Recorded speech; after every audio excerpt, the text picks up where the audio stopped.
और स्वयंवर पर जाकर के तीनों राजकुमारियों का हरण कर लाए। आपने भी मेरे गर्भ से जन्म लिया है, पिता अलग हैं, आप पराशर पुत्र हैं। सांवले शरीर के व्यास जी को देखा तो देखते ही भयभीत हो गई। आज पितामह भीष्म ने वचन ले लिया, इसलिए भीष्म प्रतिज्ञा कही गई।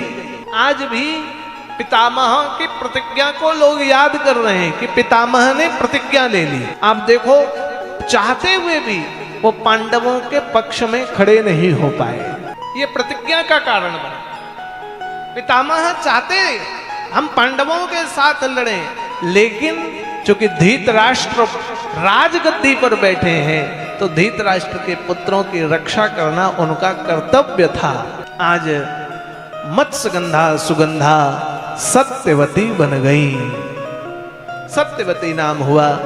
और सत्यवती से सुगंधा, सत्यवती और शांतनु से 2 पुत्र उत्पन्न हुए, विचित्रवीर और चित्रांगत।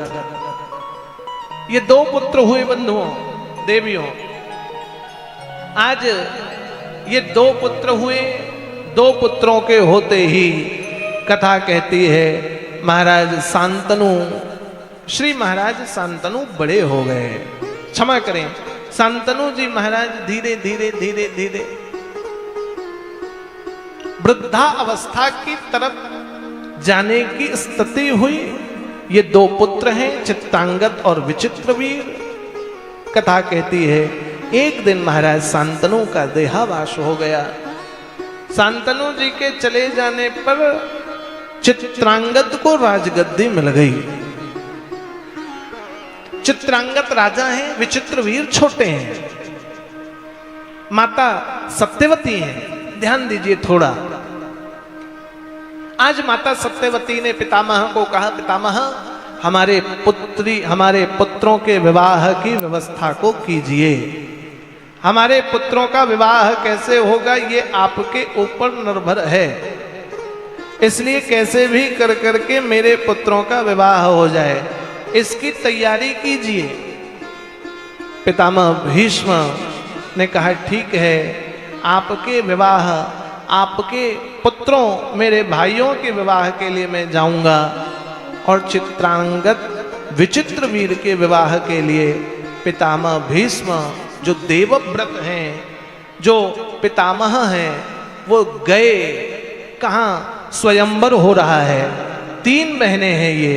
कथा कहती है पितामह भीष्म वहां चले गए स्वयंवर पर, और स्वयंवर पर जाकर के तीनों राजकुमारियों का हरण कर लाए। विवाह के लिए तीनों राजकुमारियों को ले आए कि मैं इन तीनों का विवाह अपने भाइयों के साथ कर दूंगा, विचित्रवीर और चित्रांगत से विवाह कर दूंगा। इस विवाह के संकल्प से चले। कथा कहती है विवाह के संकल्प से जब चले तो 2 का विवाह तो हुआ, तीसरी ने कहा पितामह जब स्वयंवर हो रहा था उसी समय शल्य देश के राजा से मेरा मन लग गया है, इसलिए मैं यदि आपके भाइयों से विवाह करूंगी तो आपके भाइयों से विवाह करने के फलस्वरूप मेरा मन आपके भाइयों पर नहीं रहेगा। पितामह ने कहा आप वापस चले जाएं, जिनसे आपका मन लगा है वहां चले जाएं।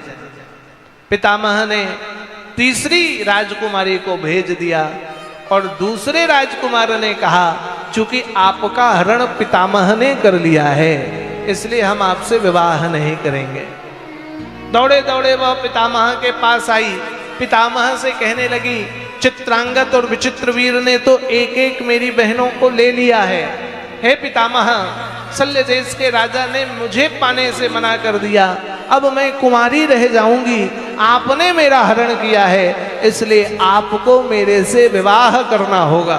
पितामह ने कहा एक तो आपके मन में दूसरे पति की कामना, दूसरी मैंने वचन लिया है, इसलिए मैं आपसे विवाह नहीं कर सकता।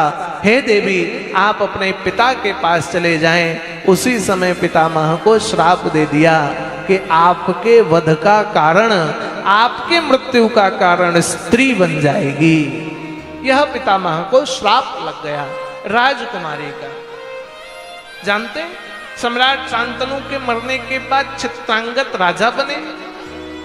आज चित्रांगत राजा हैं, राज सिंहासन पर बैठे हैं। चित्रांगत जंगल पर आखेट करने गए और स्थिति यह हुआ कि चित्रांगत की मृत्यु हो गई। आज चित्रांगत मर गए। चित्रांगत के मर जाने के कारण विचित्रवीर को राजा बना दिया गया। राजा बन गए विचित्रवीर। इन दोनों की 2 पत्नियां हैं और 2 पत्नियां राजा विचित्रवीर, वो अंबिका अंबालिका नाम की यह देवियां। विचित्रवीर की भी अकस्मात मृत्यु हो गई। अंबिका अंबालिका नाम की यह देवी, जिनका हरण पितामह करके लाए, चित्रांगत और विचित्रवीर से विवाह किया। देवियों जानते हो, इनकी संतानें नहीं हुई। ध्यान दीजिए, थोड़ी सी कथा पर, थोड़ी जटिल है। संतान विहीन है, और जब संतान विहीन सत्यवती ने देखा तो सत्यवती को लगा अब मेरा राज्य नहीं चल सकता। मेरी बहुएं पुत्र को जन्म नहीं दिए हैं, क्या किया जाए। अंबिका अंबालिका के पास कोई संतान नहीं है कि उसी समय सत्यवती को अपने पुत्र व्यास जी का ध्यान आ गया। सत्यवती कहा ना, मत्स्यगंधा थी। अब समझ में आई थोड़ी बहुत कथा। ये मत्स्यगंधा व्यास जी को सत्यवती जी ने बुलवाया। पितामह भीष्म गए, भगवान वेदव्यास जी को बुलाकर लाए और व्यास जी से निवेदन किया कि देखो व्यास जी, चित्रांगत और विचित्रवीर आपके छोटे भाई हैं। आपने भी मेरे गर्भ से जन्म लिया है, पिता अलग हैं, आप पराशर पुत्र हैं, वो शांतनु पुत्र हैं, फिर भी इस कुल को बढ़ाने की जिम्मेदारी आपकी है। मैं चाहती हूं जिस प्रकार आपके पिता ने तेज से आपको जन्म दिया, इस प्रकार आप अंबिका अंबालिका के क्रमशः अपने तेज से उनको एक एक पुत्र प्रदान कर दें। आज अंबिका को भेजा।